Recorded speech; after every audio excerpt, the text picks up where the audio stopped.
Food.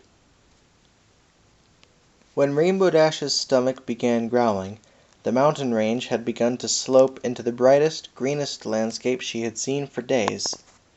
The air was wet here, filled with the most delicious scents of spring. She gazed down as she saw lush forests dotting the eastern edge of the mountains. The afternoon sun warmed her flank as she touched down in an emerald glade. Several small woodland creatures bounded away immediately after her landing. Rainbow Dash glanced around, feeling as if she was the first pony in centuries to set hoof in this beautiful alien landscape. Her insides gurgled once more as she desperately scanned the nearby trees. She thought of the moldy bread in her saddlebag, the same pathetic thing she had nibbled on ceaselessly for weeks, and she couldn't help but grimace. Something sparkled in her goggled vision. Her heart jumped, and she found herself galloping towards a cluster of trees to the north. She skidded to a stop as soon as she was underneath the desired branches, and she actually drooled. They were apple trees, and the fruit hanging off them were of a plump and ripe nature befitting a Pegasus's dreams, her dreams. With a gentle flap of blue wings, Rainbow Dash hovered until she was nose to skin with the brightest apple in sight. She gave it a close sniff and could already sense the sweetness.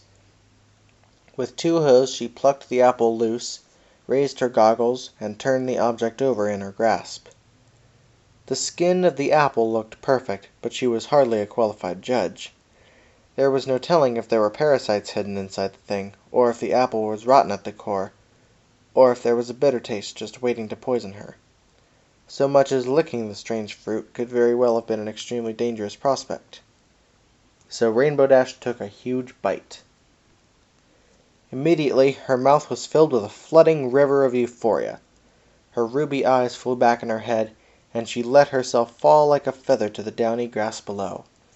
She took another bite, reveled in the heavenly taste, and giggled like a fool, her voice echoing gaily across the emerald clearing. Less than 2 minutes later, the entire apple had been scarfed down completely.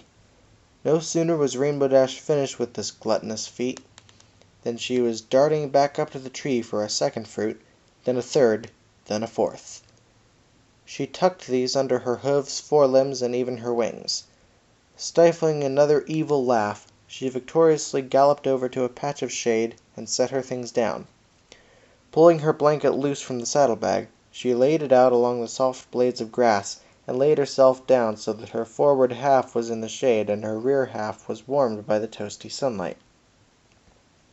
So luxuriously reclined, she took her time savoring the succulent fruit. Her eyes danced with the rays of sunlight glittering through the waving leaves above. Her mind toyed with errant thoughts, bursting through her head in cadence with the felicitous tastes bursting in her mouth. She let a giggle leave her lips, then another. Soon the first 3 apples were consumed. Tossing the cores away, she polished the 4th and last apple against her chest and raised it to her lips. But then she stopped. Rainbow Dash blinked. Slowly her jaw clamped shut. She gazed with a solemn expression at her face being reflected in the immaculate red skin of the apple.